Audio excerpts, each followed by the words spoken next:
Hi, it's me, Melody. I'm not even really sure how to start this video.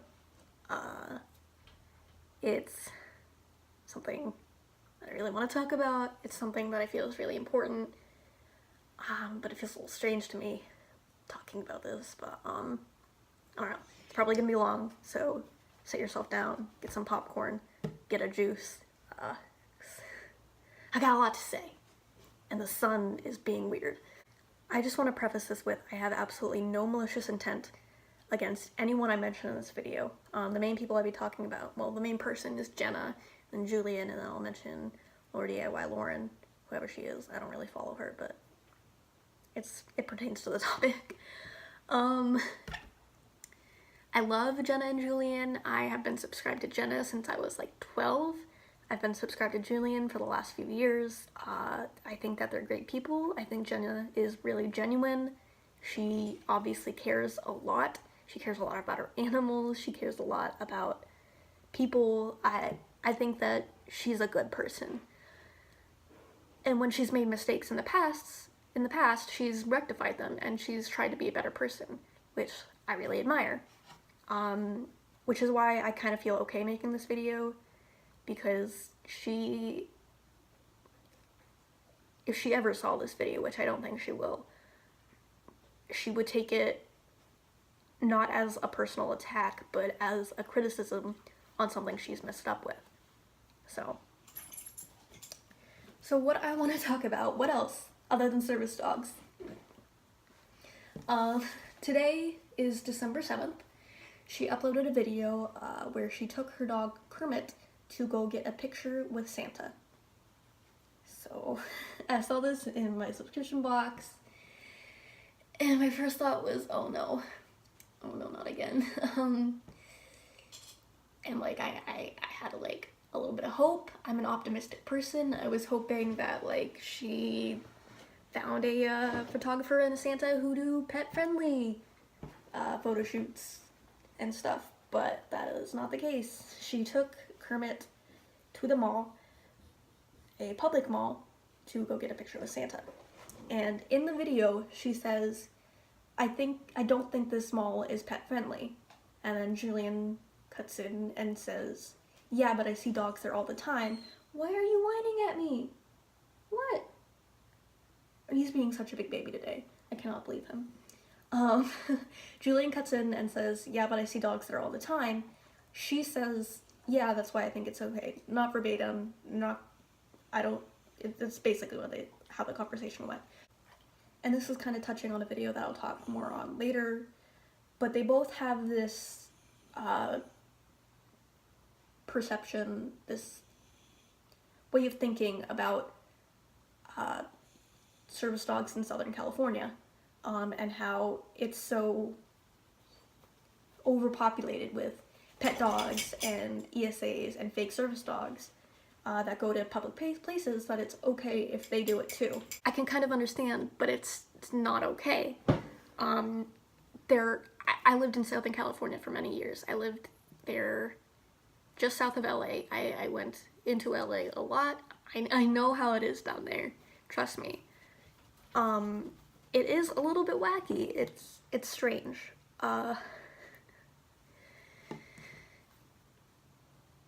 But that doesn't make it okay.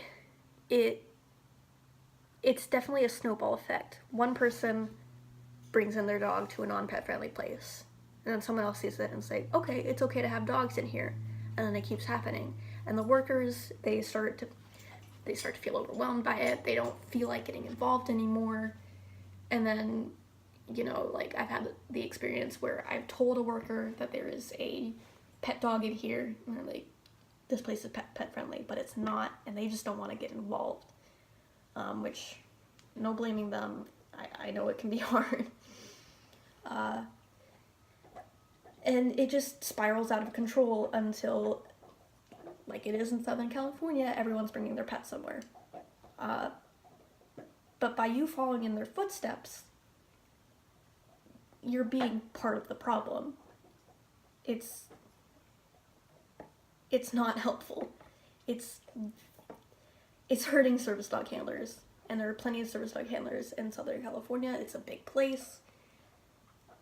And I'm sure that some of the dogs that you see in public are actually service dogs. Maybe they're working naked. Maybe they're small dogs, and you just don't know. Like, unless the dog is specifically acting up. Even then, it could be a dog having an off day. It could be a disabled person who needs a service dog, but it isn't fully trained. It could be in training. It could be a lot of things. You don't know. And that's, again, touching on the next video I'm going to talk about, which is a video she made in early 2016. Charlie is chewing on an antler. I'm sure you can hear it.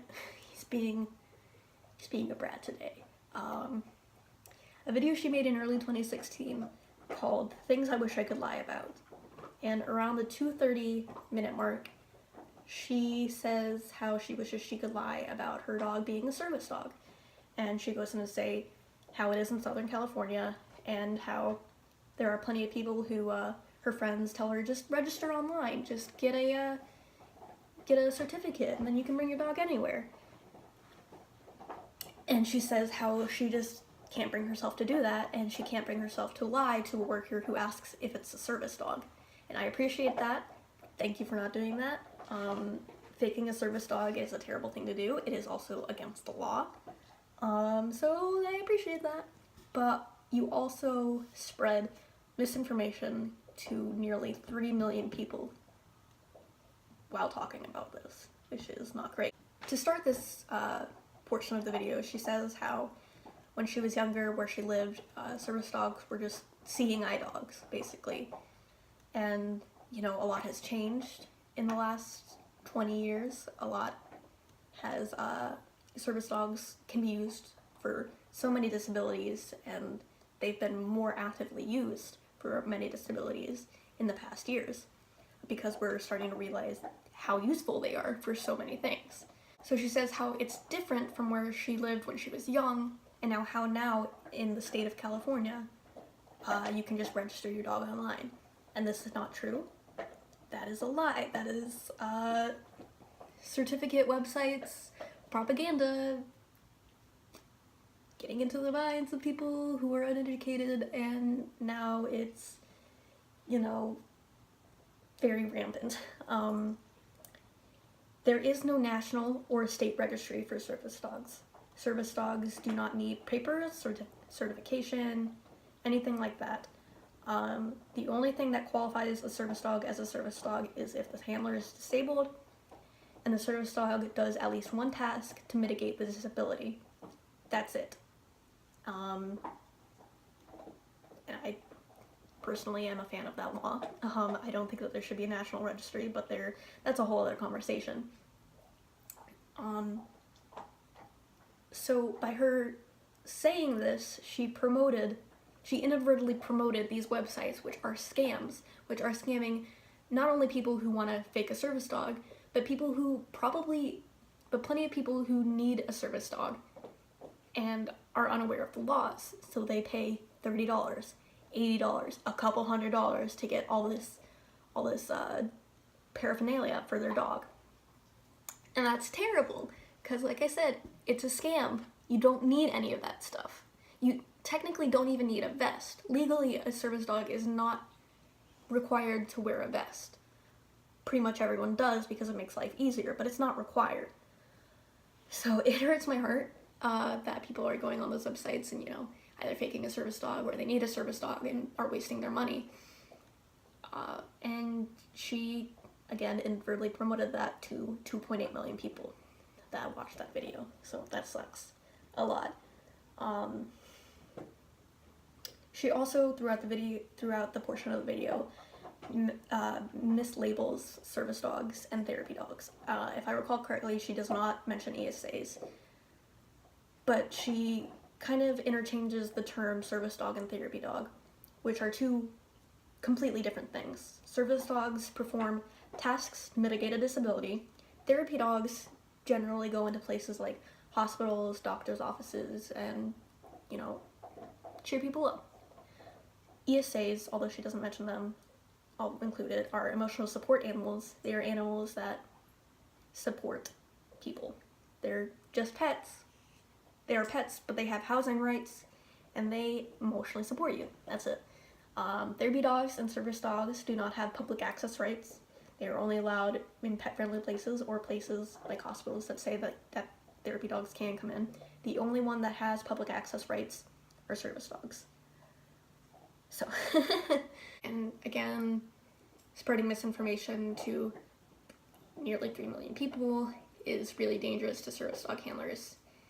And a lot of the people who watch that video are young, they're impressionable, they trust Jenna to know what she's talking about.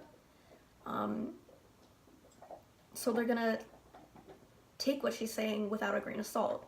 And they're gonna take what she's saying and think it's fact, but in fact she's incorrect. And it hurts my heart, it hurts my heart.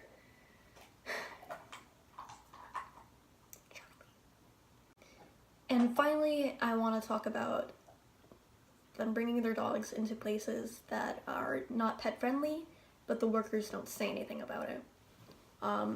Recently, there was a small controversy with LaurDIY, Lauren. She brought her ESA into Target, put him in the cart, and took some pictures with him, and said it was okay because the workers there said that she could. This is an issue because individual stores generally don't get to decide that. They don't. It's decided by corporate, and it's decided based on health codes. So like, pretty much grocery stores can't be pet friendly. They're just not allowed to be, and Target has a grocery section. Places like Home Depot and Lowe's, they can decide if they want to be pet friendly because it's a hardware store. And those places are generally pet friendly. So there's misinformation there, and Jen and Julien are guilty of this too, where they'll bring their dogs in places that aren't pet friendly, but the workers either say it's okay or they don't say anything. And I'll get into the not saying anything part, which is a whole other monster. So, like I said, corporate decides, and this whole controversy with LaurDIY, she mentioned how the Target said it was fine, and corporate says it's not. And I saw on Twitter that the support page said that they would be contacting the specific Target that she went to, which tells me that the leadership team there probably got a stern talking to about letting pets in, or ESAs, and it's hard. That sucks, because she accidentally got the work. She accidentally got people just trying to do their job and be nice in trouble. So that sucks. Jenna and Julien do this too. There's one video that I'm thinking of just as an example on the top of my mind where Julien took Peach to Best Buy, and like he knew a worker there and they were just chatting, and they said it was fine to have her in there, but Best Buy corporate says it's service dog only, so they could get in trouble. So anytime that they bring their dogs into places that are not pet friendly by corporate, they are not only endangering the service dog handlers, they're endangering the workers for being reprimanded. So that's just a double whammy. That sucks. And then there are times where workers just ignore it and they don't even ask. And that goes back to the fake service dog issue that's going on. And like I said, I don't know if I said, businesses are only allowed to ask the 2 questions. So, like Jenna said, if she lied, she could get in. And she kind of inadvertently promoted that too, how easy it is to fake a service dog. Lots of workers are just stopping asking. Managers, they're scared to ask because generally it's fake service dog handlers who get super duper angry and they yell at people. And I'm sure there's real service dog handlers who do it too, but like, businesses are now afraid to ask the 2 questions that they're legally allowed to ask. So a lot of times workers will not get involved. They don't want to deal with it. I've had times where, you know, I tell a worker, hey, there's a pet in here. This is a non-pet friendly place, and they just kind of ignore it because they do not want to get involved. And that is terrible. And it's just a lot of factors going into this that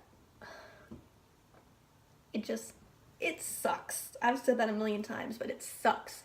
And it sucks that Jenna would promote and spread misinformation to so many people. And that's really just the point of this video. Trying to clarify where she was mistaken and where she messes up. So yeah, hopefully someone who watches her, or just anyone, one person who sees this, can take something away from it, learn something. Because I think it's super important. I've said that before. I feel like it's important for people to know this law and know their rights if they're a worker, know their rights if they're a handler, or are thinking of becoming one, or if they're faking a service dog or taking their pet somewhere, that they're breaking the law. This is a very prevalent law. It's something that it should be more wide known. Like, everyone knows that you shouldn't kill someone, but people don't know that it's illegal to fake a service dog. I'm sure they know it's morally wrong, but they might not know it's illegal. It's wrong. And furthermore, if your pet dog interferes with a service dog, it's a misdemeanor. If your dog hurts that service dog, I'm pretty sure it's a felony. So just don't bring your dog into places that aren't pet friendly. Like, that's just the takeaway from this. And get educated. That's it. That's all I really want for people to be, is educated. So I hope this helped someone. That's it. Thanks for watching. I'll show the dogs because it's not a video without the dogs, let's be real. There's Charlie chewing on a sock and an antler, and Zakati's over in the corner sleeping by the closet because he likes to burrow and hide. And that's it. Thanks.